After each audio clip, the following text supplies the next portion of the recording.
नमस्कार, मैं पंकज कुमार। क्या तीसरा विश्व युद्ध पानी के कारण होगा?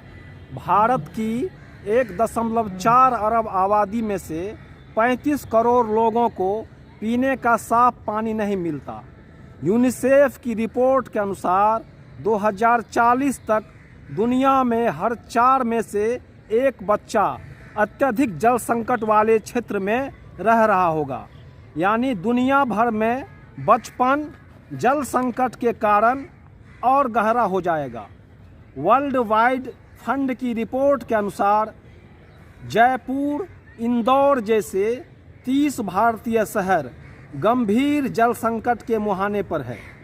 बेंगलुरु इस साल डे ज़ीरो यानी नलों से जल आपूर्ति न होने के करीब है।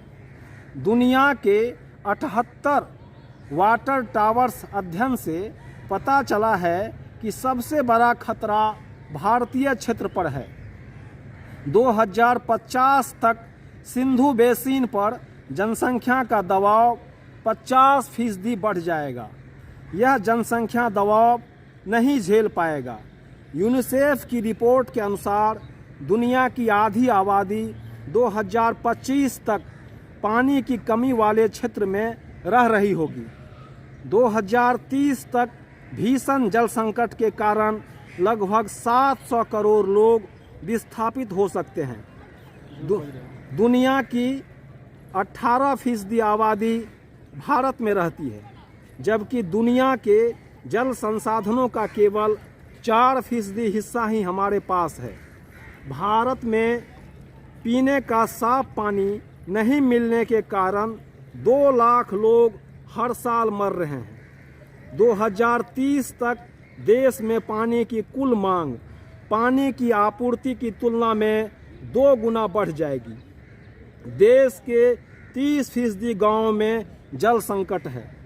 87,000 गांव देश में पेयजल संकट का सामना कर रहे हैं। भारत दुनिया में सबसे ज़्यादा भूजल का दोहन करने वाला देश बन चुका है। देश की लगभग आधी आबादी किसी न किसी रूप में जल संकट का सामना कर रही है। 2018 की नीति आयोग की रिपोर्ट के अनुसार भारत इतिहास में सबसे बड़े जल संकट से गुजर रहा है। इस सब के बीच उम्मीद की कहानी भी है। चेन्नई में 2019 में डे ज़ीरो घोषित करना पड़ा और 200 किलोमीटर दूर से ट्रेन से पानी लाना पड़ा। लेकिन आज वह इस्तेमाल किए गए पानी को रिसाइकल कर territory treatment reverse osmosis plant लगाकर 1600 करोड़ लीटर से अधिक की पानी बचत कर रहा है। तो झारखंड के पश्चिमी सिंहभूम के कुमरतिया गांव के चुम्बरू तामसोई ने अकेले 100 गुना 100 फीट वाला 20 फीट गहरा तालाब खोद डाला। इस काम में उन्हें 40 साल लगा। यह व्यक्तिगत प्रयास का मिसाल है। कभी मृत कहा गया टेम्स नदी अब लंदन को पेयजल देती है। वहीं दूसरी ओर न्यूजीलैंड की बांगानुई नदी को कानूनी रूप से इंसानों जैसा हक है। यह दुनिया का एकमात्र नदी है। भारत में 2017 में उत्तराखंड हाईकोर्ट ने गंगा और यमुना को लिविंग एंटिटी कहा था।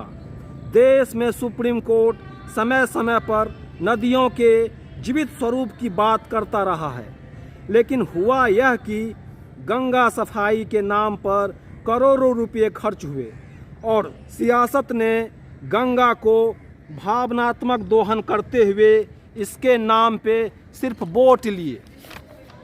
मानसून में कम बारिश होने के कारण जल संकट बढ़ गया है।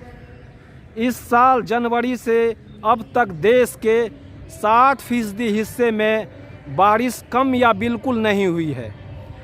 देश के 75 बड़े जलाशय में पानी 40% नीचे है, 21 में 50% नीचे है और 57% जलाशय सूखने के कगार पर है। आंध्र प्रदेश में 49% तालाब खाली है कर्नाटक में 28% और तमिलनाडु में 20%।